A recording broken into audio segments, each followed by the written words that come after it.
ഇന്നത്തെ കർഷകശ്രീ അവാർഡ് നേടിയ കണ്ണന്താനം തൗഫീഖിനാണ് ഇവിടെ പരിചയപ്പെടുത്തുന്നത്. തൗഫീഖിന് രണ്ടു പേർക്ക് സംസാരിക്കുന്നു. ദൈവമേ, ഞങ്ങൾ എന്തേരെ കഷ്ടപ്പെടുന്നറിയാമോ?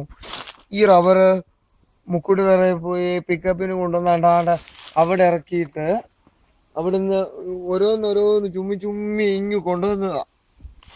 ഞങ്ങൾ ഒരുപാട് പേര് കൂടി ചുമ്മി ഇവിടെ കൊണ്ടുവച്ച് ഇത്രയും വരെ വെച്ചത്, പാറ പൊട്ടിച്ചതിനകത്ത് വെച്ചത് ഇപ്പോഴും ഞാൻ മറക്കാതെ ഓർക്കുന്നു. ഈ കാണുന്ന ശരീരം മുഴുവൻ ഇതിൽ അലിഞ്ഞു ചേർന്നു സഹോദര, അലിഞ്ഞു